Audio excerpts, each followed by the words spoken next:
नमस्कार दोस्तों, आज हम बात करने वाले हैं 13/1/2023 को जो आपकी शिफ्ट फर्स्ट के अंदर एसएससी जीडी के अंदर जितने भी मैथ क्वेश्चन पूछे गए थे। आज की इस वीडियो के अंदर हम उनका फुल डिटेल सॉल्यूशन के बारे में बात करने वाले हैं। तो बिना किसी तरह के इस वीडियो को स्टार्ट करते हैं। इससे पहले भी आपकी जितनी भी शिफ्ट हुई थी उनका सॉल्यूशन हमारे द्वारा करवा दिया गया है। अगर आपने उन वीडियोस को देखा है तो उन वीडियोस को देखने ला आपको इसी जो चैनल है इसके प्लेलिस्ट में आपको एसएससी जीडी एग्जाम की यहाँ पर प्लेलिस्ट मिल जाएगी। आप वहाँ से उसको विजिट कर सकते हो। ठीक है, तो आज की इस वीडियो को भी बिना किसी तरह के स्टार्ट करते हैं।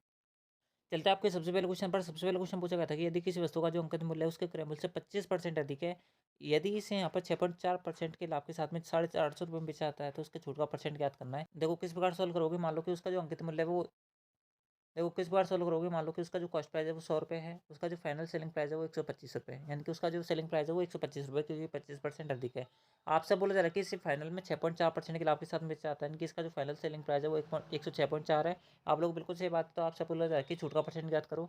छूट परसेंट पूछ रहा है। देखो आपने कितने की छूट दी। आप बोलोगे यहाँ पर 125 की चीज़ हम जो फाइनल में बेच रहे हैं वो 106.4 की बेच रहे हैं, यानी कि आपने कितने की छूट दी होगी। आप लोग यहाँ पर हमने 125 पे छूट दिया कितने की। आप बोलोगे 15 प्लस 3.6, यानी कि 15 प्लस 3.6 यानी कि यहाँ पर 18.6 की कितने पर आप लोग परसेंट निकालने के लिए इंटू 100 कर देते हैं। अगर आप इसको सॉल्व करोगे तो आपके पास क्या वैल्यू बचेगी। आप लोग यहाँ पर आम में से काट सकते हैं।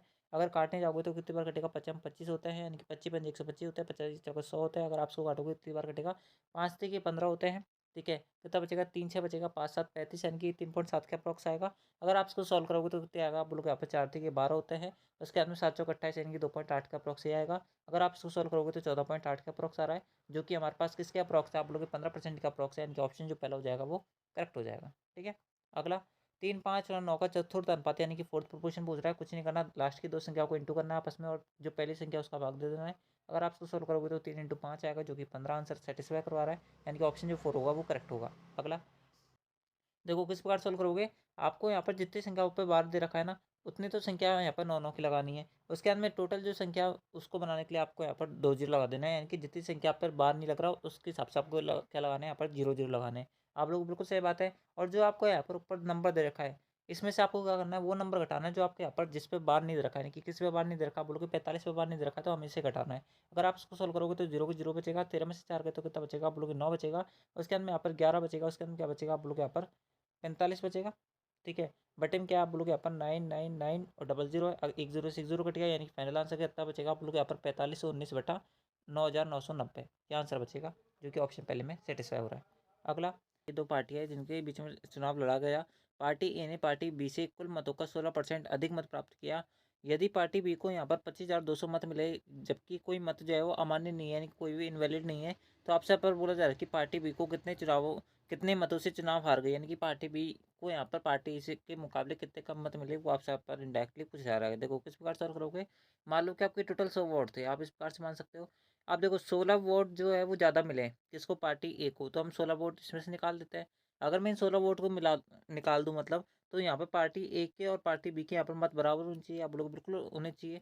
16 वोट निकालने के बाद में यहाँ पर 100 में से कितने वोट बचे हुए हैं। आप लोग 84 वोट बचे हुए हैं। ये 84 वोट में से 42 वोट पार्टी ए को मिले और यहाँ पर पार्टी बी को भी 42 वोट मिले। लेकिन ये 16 वोटों ने यहाँ पर जो खेल है वो बदल रखा है, यानी कि ये 16 वोट किसको ज़्यादा मिल गए, पार्टी ए को। यानी कि टोटल जो वोट मिले पार्टी ए को वो कितने मिले, आप लोग यहाँ पर 58 मिले। जबकि पार्टी बी को कितने मिले, आप लोग यहाँ पर 42 मिले। ठीक है, आप लोग बिल्कुल सही बात है। आपसे यहाँ पर बोला जा रहा है कि पार्टी बी को यहाँ पर टोटल जो है वो 25,200 मत मिले।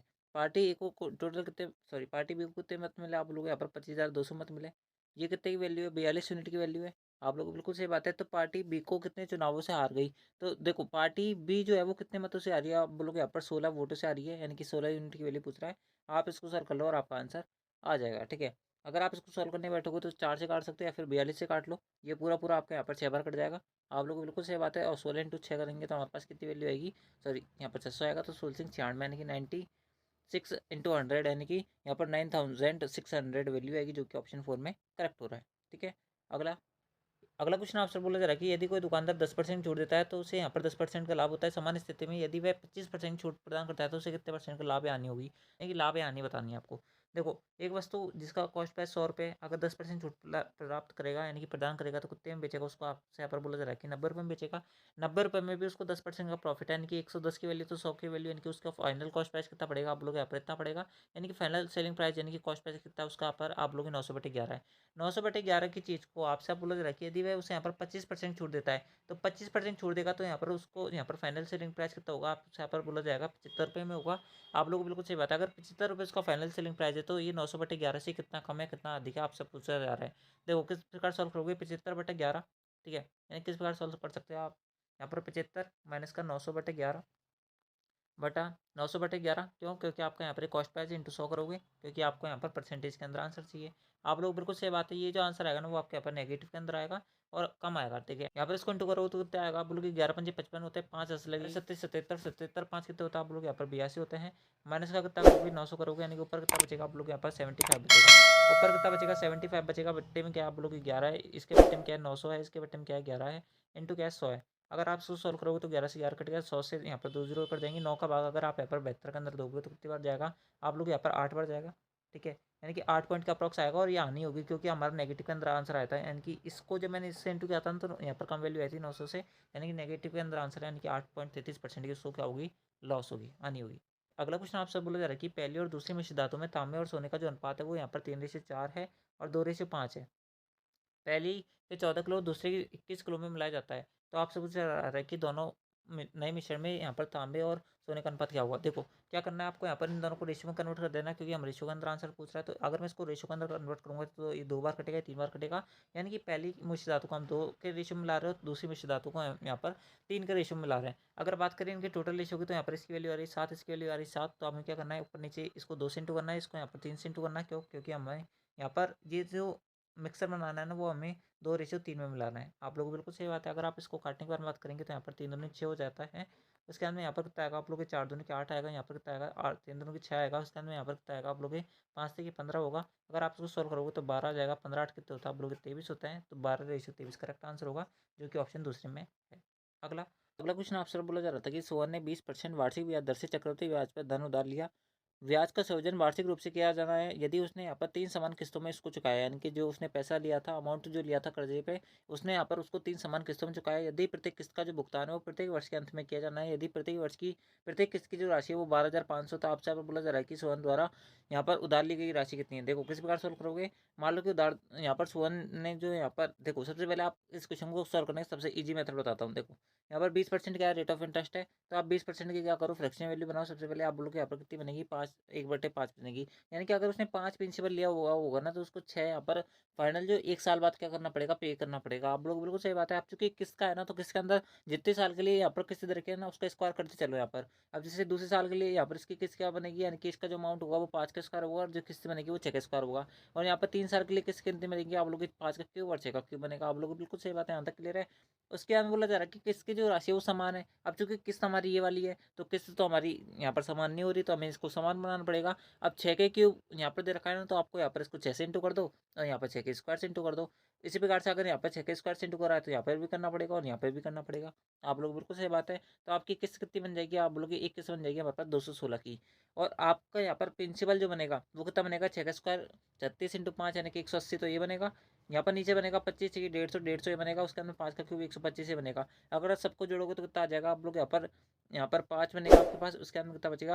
8 5 13 2 15, ठीक है? उसके अंदर 3 और 4 यानी कि 455 क्या बनेगा? आपका प्रिंसिपल बनेगा। आप लोग बिल्कुल सही बात है। आपसे यहाँ पर बोला जा रहा है कि यदि उसकी प्रत्येक राशि यानी कि प्रत्येक किस्त जो है वो कितने की है? 12,500 1250 की है, यानी कि कितने दे रखी है? यानी कि 216 की वैल्यू कितनी दे रखी है आपको क्वेश्चन के अंदर? 1250 दे रखी है। तो उधार ली गई राशि पूछ रहा है, यानी कि 455 यूनिट की वैल्यू पूछ रहा है। आप लोगों को बिल्कुल सही बात है। तो आप इसको सॉल्व कर लो और आपका आंसर आ जाएगा। तो किस प्रकार सॉल्व करोगे?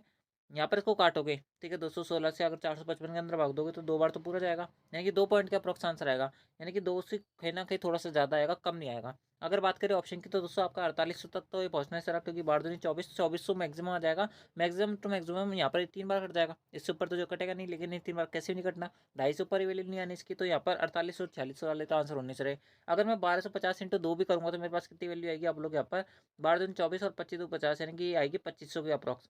यानी कि 2500 से वैल्यू ज़्यादा आएगी, कम नहीं आएगी। तो ये कम वाला भी आंसर नहीं हो सकता, तो बच गया कौन सा ऑप्शन? ऑप्शन पहला यही करेक्ट है, ठीक है? क्लियर हुआ होगा। अगला अगला 7 प्राकृतिक संख्याओं का जो औसत है वो 70 है, उनमें से जो संख्या है वो उतनी है, तो 7वीं संख्या ज्ञात करनी है। देखो कुछ नहीं करना है, सबका जो औसत दे रखा है वो 70 दे रखा है। अगर आप इसको यहाँ पर सॉल्व करना चाहते हो, सबको घटा बढ़ा के देख लो। 32 जो है वो 70 से कितना कम है, आप लोग यहाँ पर 38 कम है, तो माइनस का 38 आ जाएगा। यहाँ पर माइनस का 1 आएगा, क्योंकि 69 जो है 70 से 1 कम है। 72 के बारे में बात करें तो ये 2 ज़्यादा है। 65 के बारे में बात करें तो ये 5 कम है। उसके अंदर 79 के बारे में बात करें तो 9 ज़्यादा है। उसके अंदर 48 के बारे में बात करें तो यहाँ पर कितना कम है, आप लोग यहाँ पर 2 50 यानी कि 22 कम है। ठीक है, अगर आप इसको सॉल्व करोगे तो कितने आ जाएगा, आप लोग यहाँ पर आप बोलोगे माइनस का 38 माइनस का 22 यानी कि माइनस का 60, तो ये हो गया। उसके बाद में माइनस का 1 यानी कि माइनस का 61 हो गया। उसके बाद में यहाँ पर कितना बच रहा है, यहाँ पर माइनस का 3 बचेगा, और यहाँ पर कितना बचेगा, प्लस का 6 बचेगा। प्लस का 6 अगर मैं 61 में से घटाऊंगा तो मेरे पास क्या वैल्यू बचेगी, आप लोग यहाँ पर 55 बचेगी। ठीक है, और जो भी नेगेटिव में 55 बचेगी, नहीं बचेगी, आप लोग को बिल्कुल बचेगी। और आपका यहाँ पर एवरेज कितना था, 70 था। तो हम जब आपके नेगेटिव के अंदर वैल्यू आती है ना, तो नई संख्या निकालने के लिए हम क्या करते हैं, इसका पॉजिटिव करके, अगर यहाँ पर पॉजिटिव संख्या आती है तो हम इसको घटा देते हैं। अगर आपके यहाँ पर नेगेटिव संख्या आ रही है तो हम क्या करेंगे, जो आपका एवरेज है उसके अंदर क्या कर देंगे, जोड़ देंगे। ठीक है, ये तो पूर्ति करेगा, यानी कि 7 5 12 यानी कि 125 आंसर होगा, जो कि ऑप्शन पहले में। ठीक है, अगला, एक फुटकर विक्रेता है, उसने कुछ सामान 1280 रुपये में खरीदा और उसे के 1/3 सामान को 15% की हानि पर और बेच दिया, और शेष को उसने यहाँ पर कितने परसेंट लाभ पर बेचना चाहिए, ताकि उसे यहाँ पर पूरा लेन देन में 15% का लाभ हो जाए। देखो किस प्रकार सॉल्व करोगे, अगर मान लो कि देखो उसने टोटल 3 सामान खरीदे, एक को तो उसने यहाँ पर 15% की लॉस पे बेचा, यानी कितने में बेचा होगा, आप लोग यहाँ पर 15/100 में बेचा होगा। दूसरे को हमें नहीं पता कितने भाग, देखो ठीक है, आप लोग को बिल्कुल सही बात है। बच गया कितना सामान, आप लोग 2 सामान बच गया। इस 2 सामान को उसने यहाँ पर हम मान लेते हैं कि उसने P% के प्रॉफिट पे बेचा है, और ओवरऑल जो उसको यहाँ पर तीनों सामान पर प्रॉफिट हुआ है वो कितने का हुआ है, आप लोग यहाँ पर 15% का प्रॉफिट हुआ है। तो 15% का प्रॉफिट हुआ तो 15/100 करूंगा, क्योंकि प्लस के अंदर आएगा, और आपसे यहाँ पर परसेंट के अंदर ही आंसर पूछ रहा है। आप इसको सॉल्व कर लो, आपका आंसर आ जाएगा। देखो अगर आप काटोगे तो 2 0 से 2 0 कट गया, 2 0 से 2 0 कट गया आपके सारे। यहाँ पर क्या कितना बचेगा, आप लोग माइनस का 15 बचेगा, प्लस का 2p बचेगा, बराबर में कितना बचेगा, आप बोलोगे 45 होता है, 45 हट गया। तो 2p की वैल्यू कितनी आएगी, आप लोग यहाँ पर 2p की वैल्यू आ गई हमारे पास, यहाँ पर 15, यहाँ पर आ जाएगी 60। आप लोग बिल्कुल सही बात है, तो p की वैल्यू कितनी आई, आप लोग की 30 आ गई। तो 30% ही तो आंसर है, ऑप्शन पहला करेक्ट होगा। अगला, अगला क्वेश्चन आपसे बोला जा रहा था कि कार चालक जो है वो 70 किलोमीटर प्रति घंटे की औसत चाल से यहाँ पर कार चला रहा है। यदि वे उससे क्या आगे, यानी कि मान लो कि आपका कार है, यहाँ पर इसके आगे एक बस चल रही है, ठीक है, उससे 35 मीटर आगे आपसे बोला जा रहा है। 15 सेकंड बाद वह जो कार है उससे यहाँ पर 40 मीटर पीछे रह जाती है, यानी कि वह जो बस है ना वो यहाँ पर, यानी कि 15 सेकंड जब हो जाएंगे ना, तो ये जो कार है ना, ये बस से यहाँ पर 40 मीटर जो है वो आगे पहुंच जाएगी। आप लोग बिल्कुल सही बात है। तो आपसे बोला जा रहा है कि बस की चाल याद करो। देखो बस की चाल कैसे याद करोगे, देखो कार आगे बढ़ रही है, यानी कि कार की चाल जो है वो कहीं ना कहीं बस से ज़्यादा है, तभी तो वो आगे बढ़ पा रही है। आप लोगों को बिल्कुल सही बात है। तो आपको रिलेटिव स्पीड का कंसेप्ट लगाना है, और आपका आंसर आ जाएगा। आपको क्या करना है, यहाँ पर कार की चाल क्या देखिए 70 किलोमीटर पर आवर, माइनस का क्या करना है, बस की चाल करनी है। और हमारा जो आंसर आ रहा है वो किलोमीटर पर आवर के अंदर आ रहा है, और ये जो चाल लिखी है वो भी मैंने किस में लिखी है, किलोमीटर पर आवर के अंदर लिखी है। क्यों लिखी है, क्योंकि हमारा आंसर किलोमीटर पर आवर के अंदर आ रहा है, और कार की चाल हमें ये दी हुई है। इन टू क्या आएगा, 15 सेकंड में जो यहाँ पर कार है वो बस को पार करेगी। आप लोगों को बिल्कुल सही बात है, बराबर। अब देखो 35 मीटर तो कार ने ये कवर करूंगी, क्योंकि बस से पीछे थी। उसके बाद में 40 मीटर और आगे चली गई, यानी कि 40 मीटर ये भी डिस्टेंस कवर करी है। यानी टोटल यहाँ पर 15 सेकंड के अंदर कार द्वारा कितनी डिस्टेंस कवर करी गई है, आप बोलोगे 35 प्लस यहाँ पर 40, यानी कि 75 जो मीटर है उसकी डिस्टेंस कार द्वारा कवर की गई है। अगर 70 माइनस का बी करूंगा, ठीक है, बराबर में क्या बचेगा, आप लोग को 75/15 बचेगा। अब चूंकि जो है ये भी मीटर के अंदर और ये भी सेकंड के अंदर है, यानी कि जो चाल आ रही है वो मीटर पर सेकंड के अंदर आ रही है, लेकिन ये वाली चाल तो किलोमीटर पर आवर के अंदर है। तो हम इसे यहाँ पर किलोमीटर पर आवर के अंदर बनाने के लिए 18/5 इंटू करेंगे। आप लोग बिल्कुल सही बात है। अगर आप इसको सॉल्व करोगे तो 15/75 होता है, 75 से 75 कट जाएगा। तो 70 माइनस का बी बराबर क्या आ जाएगा, आप लोग 18 आ जाएगा। अगर बी बराबर क्या बचेगा, आप लोग 70 माइनस का 18 बचेगा। 70 में से अगर 18 घटाऊंगा तो मेरे पास क्या वैल्यू बचेगी, आप लोग 52 बचेगी, जो कि हमारा इस क्वेश्चन का करेक्ट आंसर हो जाएगा। ठीक है, अगला, अगला, एक समकोण तरबूज का क्षेत्रफल 42 दे रखा है, इसका लंब जो है वो यहाँ पर कितना दे रखा है, आपको 10 सेंटीमीटर दे रखा है। तो आपसे बोला जा रहा है कि इसके आधार की लंबाई याद करो। देखो किस बार सॉल्व करोगे, अगर इसका लंब जो है वो यहाँ पर 10 है, इसका जो टोटल एरिया दे रखा है वो 42 दे रखा है। तो आपसे बोला जा रहा है कि इसके आधार लंबाई याद करो, 1/2 आधार इंटू ऊंचाई तो होता है क्षेत्रफल। आप लोग बिल्कुल सही बात है, ऊंचाई आपको 10 दे रखी है, टोटल क्षेत्रफल 42 दे रखा है। अगर आप इसको सॉल्व करोगे 5 बार कटेगा, तो 42 के अंदर अगर आप 5 का भाग दोगे तो कितनी बार जाएगा, आप लोग 8.4 बार कट जाएगा, जो कि हमारे ऑप्शन तीसरे में करेक्ट है। अगला, एक ठोस गोला है, उसको 2 बराबर भागों में बांटा जाता है। प्रत्येक गोलार्ध के कुल पृष्ठीय क्षेत्रफल का ठोस गोले के कुल पृष्ठीय क्षेत्रफल से अनुपात ज्ञात करो। देखो तो किस प्रकार सॉल्व करोगे, आपको पता होना चाहिए कि प्रत्येक गोलार्ध जो होता है ना, इनके अर्धगोला जो होता है ना, उसका आयतन कितना होता है, आप लोग यहाँ पर सॉरी उसका जो सरफेस एरिया होता है वो कितना होता है, आप लोग के 3πr² होता है। ठीक है, अगर मैं यहाँ पर इसको आधा काट भी दूंगा, यानी कि अगर आपका ये गोला है, ठीक है, अगर ये गोला है, अगर मैं इसको यहाँ पर बीच में से आधा काट भी दूंगा तो भाई उसकी जो रेडियस है वो तो बराबर ही रहेगी, वो तो कहीं कम कम या ज़्यादा होने वाली नहीं है। आप लोगों को बिल्कुल सही बात है। अगर आयतन होता है ना तो उसके अंदर फर्क पड़ता है, बाकी जो आपका अर्धगोला उसके अंदर कोई फर्क नहीं पड़ेगा। तो जो पूरा गोला होगा उसका टोटल सर्फेस एरिया कितना होगा आप लोग के 4 पाई आर स्क्वायर होगा। अगर आप काटोगे तो पाई आर स्क्वायर से पाई आर स्क्वायर कट गया, क्योंकि दोनों सेम चीज़ है, इनकी इसका जो रेशियो आएगा वो कितना आ जाएगा आप लोग के 3:4 हो जाएगा, जो कि ऑप्शन थर्ड में करेक्ट है। अगला, एक सोफा सेट है उसको 10%, 5%, 2% की 3 क्रमिक छूटों के साथ में बिक्री के साथ उपलब्ध है। यदि इसका अंकित मूल्य इतना है तो सोफा सेट का विक्रय मूल्य क्या होगा। देखो किस बार से करोगे, अगर आप 10 5 का सक्सेसिव निकालोगे कितना आ जाएगा आप लोग 15 आ जाएगा, माइनस कितना आएगा आप लोग 10 5 20, 10 5 50, यानी कितना आ जाएगा 1/2, यानी कि 0 यहाँ पर 5 आ जाएगा। कितना आ जाएगा आप लोग के 14.5 आ जाएगा। 14.5 और 2 का सक्सेसिव निकालोगे कितनी बार कटेगा आप लोग के 14.5 इंटू क्या आ जाएगा 2 आ जाएगा, बटन का आ जाएगा 100 आ जाएगा। ठीक है, अगर आप इसको सोल्व करोगे तो कितना आ जाएगा 14 5 70 होता है, 14 28 29 29 0.29 आएगा। कितना आएगा 0.29 आएगा। इसको सोल्व करने पर यहाँ पर आप लोग को बिल्कुल सही बात है। अगर आप इसको सोल्व करोगे तो कितना आ जाएगा आप लोग 16.5 आ जाएगा। 16.5 में से अगर मैं यहाँ पर 0.29 घटाऊंगा तो मेरे पास क्या वैल्यू बचेगी आप लोग यहाँ पर 16.21 बचेगी। कितनी बचेगी 16.21, यानी कि वह जो छूट दे रहा है वो कितना दे रहा है आप लोग 16.21 का छूट दे रहा है, यानी कि उसको बेच कितने में रहा होगा आप लोग यहाँ पर वो बेच रहा होगा 100 माइनस का 16.81, यानी 16.21 यानी कितना बचेगा 9, उसके अंदर यहाँ पर कितना बचेगा 7 बचेगा, उसके अंदर यहाँ पर कितना बचेगा आप लोग यहाँ पर आपके पास बचेगा 83। ठीक है, 83.79 आ गया आप लोग को बिल्कुल सही बात है, यानी कि हमें 18,000 का फाइनल कितना निकालना है आप लोग 83.79 निकालना है। ठीक है, और परसेंटेज निकालने के लिए 100 का भाग दूंगा, 0 से 2 जीरो कट गया। अगर यहाँ पर काटूंगा तो यहाँ पर कितना आ जाएगा 2 जीरो और आ जाएंगे, 1 0 से 1 0 आ जाएगा, यानी कि बट्टे में कितना आप लोग 10 है और हमें कितना से इंटू करना है आप लोग 8 3 7 9 से इंटू करना है किसी को 18 को, और बट्टे में क्या है 10 है। आप लोग बिल्कुल सही बात है। 18 दूनी कितना होता है 98 कितना होता है आप लोग 162 होता है, 2 यूनिट डिजिट बनेगा, जो कि हमारे ऑप्शन तीसरे के अंदर है, यही आंसर है। ठीक है, 8 आपको बनेगा नहीं तो ऑप्शन तीसरा करेक्ट हो जाएगा। ठीक है, अगला, पी जो है एक काम को यहाँ पर 200 दिन में कर सकता है। पी जो है अपनी एफिशिएंसी का यूज़ करेगा, तो भाई साहब ये जो काम है वो 200 दिन में करेगा। क्यू और आर जो है वो मिलकर किसी काम को यहाँ पर 100 दिन में कर सकता है। पी और क्यू और आर एक साथ मिलकर काम शुरू करता है। ठीक है, बात की बात है ये। आप इन दोनों का एलसीएम लोगों तो कितना आ जाएगा आप लोग 200 आ जाएगा। यहाँ पर एक बार कटेगा, 2 बार कटेगा। आपसे बोलो तो रहा है कि पी और क्यू और आर ने मिलकर जो है 40 दिन तक काम करा। अगर पी क्यू और आर तीन एक साथ मिलकर काम करेंगे तो एक दिन में कितना काम करेंगे 3 काम करेंगे। उन्होंने 40 दिन तक काम कराया, यानी कितना काम कर लिया होगा आप लोग 120 काम कर लिया होगा। उसके अंदर बोला जा रहा है कि फिर क्यू ने काम छोड़ दिया, फिर क्यू ने काम छोड़ दिया, अब कौन काम करेगा आप बोलोगे पी प्लस आर काम करेगा। ठीक है, आपसे अब बोला जा रहा है कि उन्होंने काम छोड़ दिया और फिर पी और आर ने मिलकर, ठीक है, उस काम को कितने दिन में कंप्लीट कराए 40 दिन में कंप्लीट कराए। कितने दिन में कंप्लीट कराए 40 दिन में कंप्लीट कराए। ठीक है, तो आपसे बोला जा रहा है कि क्यू की एफिशिएंसी बताओ। देखो किस प्रकार सॉल्व करोगे। अगर बात करें यहाँ पर टोटल काम कितने में हो गया आप लोग 200 को हो गया। पी के अकेले की एफिशिएंसी कितनी आप लोग एक है, एक एफिशिएंसी से काम करेगा। अगर आप बात करें यहाँ पर इसको सॉल्व करने की तो 120 इसका आएगा, 40 यहाँ पर आएगा, प्लस क्या आएगा आप लोग 40 आ रहा आएगा, तो बराबर में क्या आ जाएगा 200 आ जाएगा।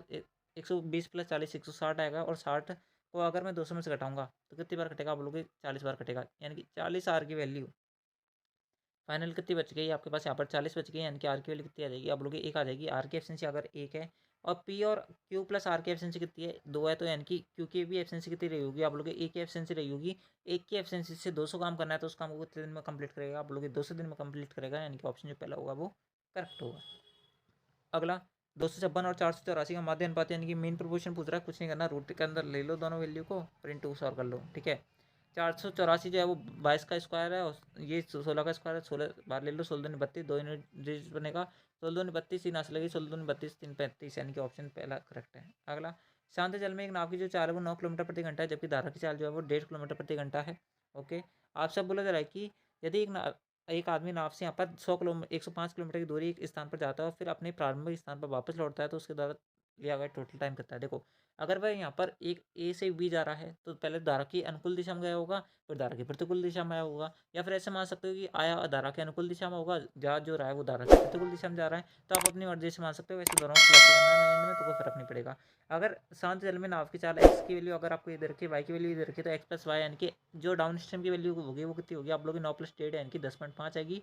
10.5 किलोमीटर प्रति घंटे की स्पीड से 105 किलोमीटर डिस्टेंस कवर करनी है, और आप सब लोग जा रहे कि 105 जो डिस्टेंस कवर करनी है वो 9 माइनस के 1.5 यानी कि 7.5 की स्पीड से भी तय करनी है। तो आपको यहाँ पर बताने की टोटल टाइम कितना लगेगा। देखो, यहाँ पर 1.5 बचेगा ना, हाँ बिल्कुल। तो अगर आप इसको सॉल्व करोगे तो आपके पास क्या वैल्यू बचेगी आप लोग यहाँ पर, ये जो पूरा कटेगा 10 बार कटेगा, कितनी बार कटेगा 10 बार कट जाएगा, यानी कि 10 घंटे आ जाएगा यहाँ पर। तो आप लोग बिल्कुल सही बात है 10 घंटा प्लस अगर आप इसको सोल्व करोगे तो 0 से 0 आ जाएगा ऊपर। अगर आप इसको सोल्व करोगे तो कितनी बार कटेगा, 25 चौके 100, 25 दो 50 होता है। यहाँ पर 25 तीन 75 होता है। अगर आप इसको काटोगे कितनी बार कटेगा, यहाँ पर 14 बार कटेगा, क्योंकि 14 42 होता है। 14 + 10 यानी कि 24 घंटे का टाइम लगेगा उसको, यानी कि ऑप्शन जो पहला होगा वो करेक्ट होगा। अगला ए बी जो है वो किसी काम को मिलकर यहाँ पर 12 दिन में, ए और बी जो है वो किसी काम को मिलकर यहाँ पर 18 और 12 दिन में कर सकता है। ए जो है वो 18 दिन में पूरा कर सकता है, बी जो है वो 12 दिन में पूरा कर सकता है। काम पूरा होने के बाद में वे बारी बारी से एक दिन काम करते हैं। पहले दिन ए से शुरू करते हुए यहाँ पर काम को जो है ए और बी ने कितने समय में पूरा करा है आपसे बोला जा रहा है। देखो 18 बार का एलसीएम कितना आएगा, आप लोग 36 आएगा, यहाँ पर 2 बार आएगा, यहाँ पर 3 बार आएगा। अगर ए जो है वो एक दिन में 2 काम कर सकता है, बी जो है यहाँ पर 3 दिन कर सकता है, तो सबसे पहले दिन ए आया, फिर बी आया, फिर ए आया, फिर बी आया, और ये जब तक चलता रहा जब तक ये पूरा 36 काम नहीं हो गया है। अगर ए जो है एक दिन में 2 काम कर सकता है, बी जो है अगले दिन 3 काम करेगा, तो 2 दिन में टोटल काम कितना हुआ, आप लोग यहाँ पर 5 काम हुआ है। इस प्रकार से टोटल काम कितना करना है, मैं आप लोग को 36 काम करना है। तो यहाँ पर इंटू क्या करना पड़ेगा, आप लोग यहाँ पर 7 करना पड़ेगा। ठीक है, क्योंकि 7 5 35 यानी कि यहाँ पर 14 दिन में इन्होंने कितना काम कर लिया, आप लोग यहाँ पर इन्होंने टोटल जो 14 दिन में काम करा है वो कितना करा है, 3.5 काम कर लिया है। आप लोग बिल्कुल सही बात है। टोटल 35 काम हो चुका है, कितना काम बचा हुआ है, आप बोलोगे एक काम बचा हुआ है। इस एक काम को अगले दिन कौन करके करेगा, सबसे पहले आप बोलोगे यहाँ पर ये आएगा। एक की एफिशिएंसी 2 है और कितना काम करना है इसको, एक काम करना है कि अपनी आधी एफिशिएंसी में, यानी कि आधे दिन में ये अपना अगला काम कंप्लीट कर लेगा। यानी कि 7 दिन तो 14 दिन तो इसको पहले लग गए और आधा दिन अब लगेगा, यानी कि टोटल टाइम कितना लगेगा, आप लोग 14.5 दिन लगेगा। यानी कि ऑप्शन जो थर्ड होगा वो करेक्ट होगा। अगला ये जो एक निश्चित धनराशि 2 वर्ष के लिए 4% वार्षिक ब्याज दर से साधारण ब्याज और चक्रवृद्धि ब्याज से चक्रवृद्धि निबल चक्रवृद्धि ब्याज का जो अंतर दे रखा है वो 80 रुपये दे रखा है। तो बताइए धनराशि कितनी है। इस प्रकार सोल्व करोगे, दोनों को बीच का अंतर कितना, आप लोग 80 है। मूलधन में इसको पी मान लेता हूँ। ठीक है, आप लोग को बिल्कुल सही बात है। मूलधन जो है वो पी है, इंटू क्या आ जाएगा, आप लोग 8/100, आर की वैल्यू कितनी 4, 4/100 का होल स्क्वायर आ जाएगा। आप लोग को बिल्कुल सही बात है। यानी कितना बार कटेगा, 25 बार कटेगा। 25 का स्क्वायर कितना होता है, 625 होता है। इंटू क्या करना है, 80 करना है। अगर आप इसको सोल्व करोगे तो 0 आ जाएगा। 25 8 200 होता है, 2 आस लगेगी, 8 सिंह 48, 2 कितना होता है, आप लोग को 50 होता है। यानी कि 50,000 क्या हो जाएगा उसका मूलधन, यानी कि पी हो जाएगा इसका। अगला क्वेश्चन आप सर बोला जा रहा है कि ए और बी के बीच में एक चुनाव लड़ा गया, जिसमें बी ने यहाँ पर 16,200 मत प्राप्त किए और ए को यहाँ पर कुल जो है वो 8% मत से हरा दिया। यदि कोई मत जो है वो अवैध नहीं था, यानी कि कोई भी इनवैलिड नहीं था, तो आपसे बोला जा रहा है कि ए और बी के बीच में यहाँ पर मतों के अंतर कितना अंतर है, वो आपसे पूछा जा रहा है। यानी कि आपसे यहाँ पर इंडायरेक्टली इस 8% की वैल्यू पूछा जा रहा है। देखो ये क्वेश्चन जो है सेम दूसरा रिपीट हो गया इसी पैटर्न का। अभी थोड़ी देर पहले मैंने आपको बताया था इसका आंसर। देखो किस प्रकार सोल्व करोगे, मान लो कि ए और बी के बीच में टोटल 100 वोटर्स थे, इन्होंने यहाँ पर चुनाव के अंदर यहाँ पर पार्टिसिपेट किया, ए और रेशियो भी आ जाएगा। आप लोग बिल्कुल सही बात है। आपसे अब बोला जा रहा है कि ए को कुल 8% मतों से हराया है, यानी कि अगर बी को, अगर यहाँ पर 8% इन वोट को अगर मैं हटा दूं तो बच गया आपके पास से यहाँ पर 92 वोट ही। 92 वोट जो है इन दोनों में पार्टिसिपेट, यानी कि इन दोनों में बराबर बराबर बटेंगे। आप लोग बिल्कुल सही बात है। उसके बाद में 8% वोट जो है वो ज़्यादा मिल गए बी को, तो इस कारण से वो जीत गया, बाकी ए हार गया। आप लोग बिल्कुल सही बात है। अगर आप यहाँ पर 92 को बांटोगे तो कितनी बार कटेगा, आप लोग यहाँ पर 46 दूनी 92 होते हैं, तो 46 वोट तो दोनों को बराबर मिले। लेकिन बी को 8% ज़्यादा मिले तो 8 इसमें जोड़ देते हैं हम वोट। आप लोग बिल्कुल सही बात है। तो यहाँ पर बी को कितने वोट मिले, आप लोग यहाँ पर बी को वोट मिले हमारे पास टोटल 54, और ए को कितने मिले, आप लोगों को 46 मिले। आपसे यहाँ पर बोला जा रहा है कि वी को कुल चुनाव में कितने यहाँ पर वोट मिले, आप लोग यहाँ पर 16,200 वोट मिले। यानी कि इस 54 यूनिट की वैल्यू जो है वो आपको यहाँ पर 16,200 दे रखी है। तो आपसे यहाँ पर इस 8 यूनिट की वैल्यू पूछ रहा है। देखो किस प्रकार सोल्व करोगे, 54 यूनिट की वैल्यू जो है ना, ये 16,200 जो है वो 54 यूनिट की वैल्यू है। तो आपसे यहाँ पर इस 8 की वैल्यू पूछ रहा है। अगर आप इसको सॉल्व करोगे तो कितनी बार कटेगा, देखो इसको काटोगे कितनी बार कटेगा, अगर आप इसको काटोगे तो 3 बार कट जाएगा पूरा पूरा। ठीक है, यानी कि 300 बार कटेगा और 8 की 24, 24 आंसर आ जाएगा। ठीक है, सेम पैटर्न है, यानी कि ऑप्शन जो आपका 4 होगा वो करेक्ट हो जाएगा। ठीक है, अगला अगला बोला जा रहा है आपसे यहाँ पर, वह अधिकतम संभव लंबाई ज्ञात करिए जिसका उपयोग करके हम जो है 8 मीटर 75 सेंटीमीटर 1.75 मीटर और 12 मीटर सेंटीमीटर लंबाई की सटीक रूप से मापन के लिए किया जा सकता है। इनकी इनका क्या पूछा जा रहा है, एलसीएम पूछा जा रहा है इंडायरेक्टली। अगर आप सबको मीटर सेंटीमीटर के अंदर अंदर कन्वर्ट करोगे तो यहाँ पर पहले की वैल्यू 875 आएगी, दूसरी की वैल्यू 175 आएगी, और दूसरी वैल्यू तीसरी वैल्यू कितनी आएगी, आप लोग की 1220 आएगी। बात करें एलसीएम की तो दोस्तों सब में से एक आंसर, आप लोग बिल्कुल सही बात है। तो दोस्तों बात करें यहाँ पर, सॉरी एलसीएम क्या, एचसीएफ निकालना है इसका, हाईएस्ट कॉमन फैक्टर महत्तम समावर्तक निकालना है इसका। ठीक है, बात करें यहाँ पर सॉल्व करने की तो दोस्तों देखो 15 सेंटीमीटर का अगर मैं भाग दूंगा तो 3 और 5 छपा दिख रहा है, आप लोगों को बिल्कुल सही बात है। 3 के बारे में बात करें तो पहला ऑप्शन यहाँ पर 3 से मल्टीपल नहीं होगा, तो इस कारण से पहला जो ऑप्शन है वो आंसर नहीं हो सकता। ठीक है, बात करें दूसरे ऑप्शन की, 20 के अंदर क्या छुपा दिख रहा है, आप लोग 2 × 10 छुपा दिख रहा है, तो पहला ऑप्शन यहाँ पर 10 से भी मल्टीपल नहीं है, तो इस कारण से आंसर नहीं हो सकता। तो 10 20 से आंसर नहीं तो 10 वाला तो आंसर होने से। आप बात करें 5 सेंटीमीटर की, 5 सेंटीमीटर से सारी डिविजिबल हो जाएंगी, यानी कि 5 सेंटीमीटर जो होगा वो करेक्ट आंसर होगा। ठीक है, तो दोस्तों इस प्रकार से था आपके यहाँ पर S S C G D 13 जनवरी 2023 को जो आपकी शिफ्ट यहाँ पर फर्स्टली गए थे उसके अंदर जितने मैं तो क्वेश्चन पूछे गए थे वो मैंने आपको उनका सोल्यूशन बता दिया। आई होप आपने इस वीडियो को शुरू से अंत तक देखा होगा। अगर आपको वीडियो पसंद आए तो इस वीडियो को लाइक जो करें। बात करें पीडीएफ की, पीडीएफ टेलीग्राम चैनल से मिलेगी। अगर आपने अब तक ज्वाइन किया तो ज्वाइन जरूर कर लेना। तो आज की इस वीडियो के अंदर बस इतना ही, मिलता है आपको नेक्स्ट आंसर की वाली वीडियो के अंदर। जब तक के लिए जय हिंद, जय भारत, जय Hindustan. Thanks for watching, thank you.